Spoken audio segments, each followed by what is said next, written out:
Karena dia tampil menjadi sosok yang pemberani. Di saat yang seperti ini, dia tampil sangat pemberani, dia fighter, melawan gitu ya. Dan dia menjadi simbol perjuangan atas ketidakadilan. Akhirnya seperti itu.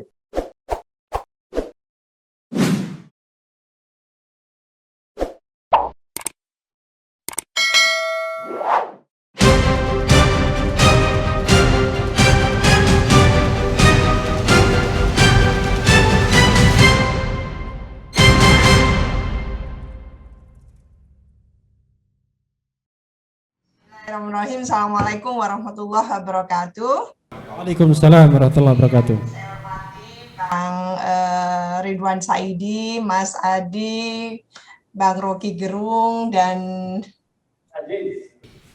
Aziz Yanuar. ya, dari belakang nggak kelihatan. Oke. Ini acara menarik menurut saya. Jujur saya kepingin rasanya ada di tengah-tengah situ gitu ya. Saya sudah siapkan waktu, tapi karena ingin menjadi aparatur sipil negara yang taat, ya, jadi harus mengikuti peraturan daripada nanti ada panjang ceritanya gitu. Berkaitan dengan judul mengenai vonis Habib Rizik Syihab, ya, apakah ini momentum politik Islam dan oposisi, ya itu. Jadi menurut saya ada beberapa catatan ya berkaitan dengan itu. Izinkan saya menyampaikan beberapa hal terkait itu ya. Tentu kita kembali ke Indonesia ini, memahami Indonesia ini adalah negara arsipelago yang penduduknya memang mayoritas Muslim. Kalau kita catat itu bahkan tahun 2020 gitu ya, itu penduduk Islam itu termasuk tinggi. Jadi dari 227 juta jiwa itu 87,2% itu adalah Muslim kan gitu secara KTP gitu ya. Dan ini tentu dalam Islam itu diajarkan kita itu menjadi semacam fardu kifayah ya untuk menegakkan amar ma'ruf nahi mungkar gitu ya. Jadi perintah untuk menegakkan yang benar dan melarang yang salah itu. Jadi sudah menjadi bagian dari prinsip hidup umat Islam tentunya. Dan kita tahu kalau mengacu kepada masyarakat ormas besar yaitu NU dan Muhammadiyah, amar ma'ruf nahi mungkar ini tidak boleh dilakukan kecuali oleh orang yang tahu betul ya keadaan dan siasat bermasyarakat. Jadi bagaimana menjalankan ya amar ma'ruf nahi mungkar ini yang termasuk juga disyaratkan ya oleh agama Islam. Kita tahu bahwa NU dan Muhammadiyah ini sebetulnya adalah sama-sama penjaga moderatisme Islam gitu ya. Dan dalam konteks Habib Rizik, yang jelas Habib Rizik Syihab ini menjadi simbol ya aspirasi bagi kelompok yang merasakan adanya ketidakadilan gitu ya, khususnya di bidang ekonomi dan hukum. Karena apa? Karena sudah menjadi pengetahuan umum, bukan rahasia lagi bahwa kesenjangan sosial kita luar biasa, kesenjangan ekonomi sosial kita, dan siapa yang memiliki gitu ya modal-modal besar di Indonesia ini adalah sekelumit ya, sejumlah kecil dari penduduk Indonesia yang bisa memegang peran penting dalam hal ekonomi itu. Nah, ini yang mungkin menjadikan kesenjangan kita semakin jadi-jadi. Dan kalau kita mengacu pada laporan tahun 2020 itu tingkat ketimpangan pengeluaran penduduk Indonesia kalau diukur dari Gini rasio itu sebesar 0,385. Dan angka ini meningkat menjadi 0,004 poin jika dibandingkan dengan Gini rasio Maret tahun 2020 yang sebesar 0,381 dan meningkat pula 0,005 poin dibanding September tahun 2019 yang sebesar 0,380. Angka-angka itu sebenarnya menyiratkan apa gitu ya. Ini yang tentunya dicatat pula oleh bahkan Mas Arief Budimanta ya, dari sebagai Direktur Eksekutif Megawati Institute itu juga mengungkapkan bahwa kekayaan nasional Indonesia itu dikuasai gitu ya segelintir orang katanya. 10% orang terkaya di Indonesia menguasai 74,8% kekayaan nasional dan seterusnya. Kekayaan nasional terkonsentrasi di segelintir penduduk. Nah, ini sebetulnya sebab musabab ya kalau menurut saya dari sumber ketidakadilan tadi itu. Nah, apakah fenomena Habib Rizik Syihab ini momentum bagi politik Islam? Gitu ya. Menurut saya jawabannya tidak. Mengapa? Karena Habib Rizik Syihab bukan tokoh politik. Afiliasinya juga bukan kepada partai politik sebetulnya. Dan menurut saya fenomena dari Habib Rizik Syihab ini sudah ada sejak reformasi. Jadi melalui FPI gitu ya, yang didirikan 17 Agustus tahun 98. Itu menunjukkan bahwa sebetulnya ada dinamika yang luar biasa dari FPI yang dipimpin oleh Habib Rizik Syihab ini gitu ya.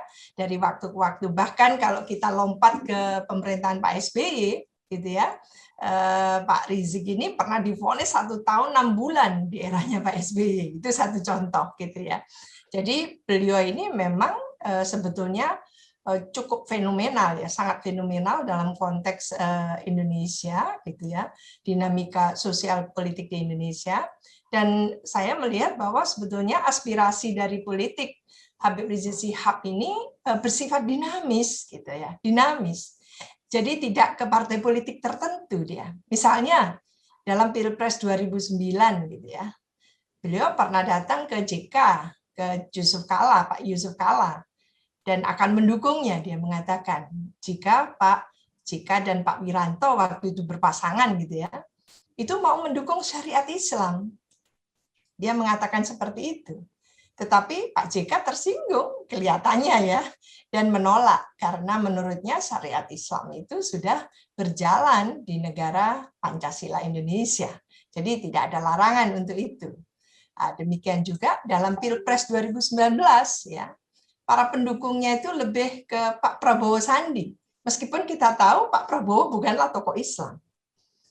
Menurut Pak JK ya waktu itu, fenomena Habib Rizik Syihab ini sebetulnya mengapa jadi fenomenal seperti itu ya, karena ada kekosongan kepemimpinan. Jadi kekosongan leadership dalam hal ini yang justru dapat menyerap aspirasi masyarakat luas. Jadi mengapa lalu ketokohan dari Rizik Syihab gitu ya sangat dielulukan dan sebagainya, karena dia tampil menjadi sosok yang pemberani gitu ya. Di saat yang seperti ini dia tampil sangat pemberani, dia fighter, melawan gitu ya, dan dia menjadi simbol perjuangan atas ketidakadilan. Akhirnya seperti itu, sehingga muncul di menjelang pilkada DKI Jakarta, kita tahu, sama-sama tahu, yang memunculkan mulai 411, 212 gitu ya, dan itu legasinya luar biasa. Lah, apakah partai politik Islam ini diuntungkan dengan fenomena Habib Rizik Syihab? Menurut saya tampaknya tidak juga, gitu ya, tidak juga. Karena apa? Karena dari pemilu ke pemilu, kalau kita cermat mengamati bagaimana dari pemilu ke pemilu itu, hasil dari partai politik Islam itu juga cenderung tidak naik gitu ya, stagnan dan turun sebetulnya gitu. Secara kuantitas itu ada penurunan gitu ya. Kita coba mengacu pada hasil pemilu legislatif 2019 itu ada kisaran sekitar 29,72% ya. Ini berarti menurun dibandingkan dengan pemilu 2014 yang jumlahnya 29,86%. Jadi bukan meningkat di 2019, menurun gitu kan. Demikian juga hasil suara Partai Islam pada pemilu pertama reformasi. Kalau kita mundur lagi tahun 99, itu ternyata 33,74%. Sedangkan pada pemilu tahun 55 itu ada 43,71%. Ini. Jadi waktu pemilu pertama kali tahun 55 itu justru 43,71%. Kita tidak menghitung yang di bawah Orde Baru. Tapi kalau kita lompat ke tahun 1999, ya pasca gerakan reformasi tahun 98, pemilu pertama 99 menunjukkan perolehan suara Partai Islam 33,74%. Jadi secara keseluruhan bisa dikatakan bahwa suara Partai Islam tergradasi ya secara teratur gitu ya. Ada penurunan yang pasti dari pemilu ke pemilu itu. Dan Partai Islam jelas tidak akan mati menurut saya, meskipun turun tapi tidak akan mati dalam waktu singkat ini. Tapi Partai Islam gagal mendapatkan dukungan signifikan karena secara de facto mereka tidak mampu gitu ya membedakan dirinya dengan partai politik nasionalis dan bahkan tidak mampu menunjukkan kebersamaan dengan sesama partai Islam. Jadi soliditasnya itu sangat minim gitu ya, sangat tipis gitu. Dan kita tahu bahwa sebetulnya partai ID di sistem multipartai banyak saat ini itu yang masih sangat dipertanyakan oleh publik gitu, sehingga kita kurang bisa membedakan. Lantas fenomena Habib Rizik Syihab ini menjadi menarik karena apa? Karena dijadikan sebagai momentum oleh masing-masing pihak gitu ya, baik yang pro maupun yang kontra, untuk mengaduk-aduk emosi gitu kan, mengaduk-aduk emosi publik guna kepentingan politik mereka masing-masing gitu. Jadi baik yang pro maupun yang kontra sama-sama bermain di situ. Sebagai ilustrasi saja ya, bagaimana kita mencoba memetakan sebetulnya, kita melihat ilustrasi itu adalah di Asosiasi Riset Opini Publik ya, AROPI ya, melakukan penelitian untuk memberikan gambaran peta pemilih dalam Pilkada DKI 2017 waktu itu. Satu ilustrasi. Ini hanya untuk bagaimana kita menimbang atau membaca tren untuk pemilu legislatif 2024. Ini di 2017 itu hasil dari risetnya menunjukkan bahwa sebetulnya di tahun 2017 ya, ini berdasarkan paham dan ideologi. Itu menunjukkan ada 3 kelompok pemilih di Pilkada DKI. Jadi pendukung demokrasi liberal itu di kisaran 77,3% ya, itu mendukung pasangan Ahok Jarot ya. 9,20% itu Anies Sandi. Sedangkan yang 13% lainnya itu rahasia.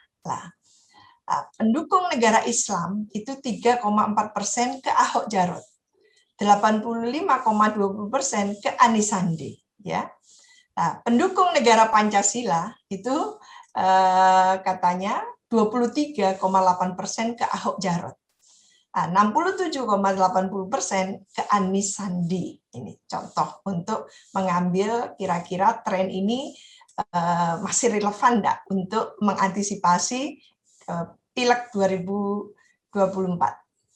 Jadi dilihat dari kelompok pendukung negara Islam, justru lebih banyak yang mendukung pasangan Anies Sandi. Hanya 3,4% pendukung negara Islam yang memberi suara ke Ahok Jarot. Nah, kemenangan Anies Sandi ini berasal dari suara para pendukung negara demokrasi Pancasila, yaitu 73,6%.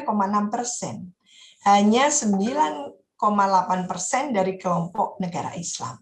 Ini ilustrasi ya. Jadi menurut saya, lantas apa yang kita harapkan gitu ya dari pasca divonisnya Habib Rizik Syihab ya 4 tahun, tapi kan masih ini ya, masih banding ya, berarti belum ada keputusan, katakan gitu ya, tidak akan turun menjadi sangat rendah gitu ya.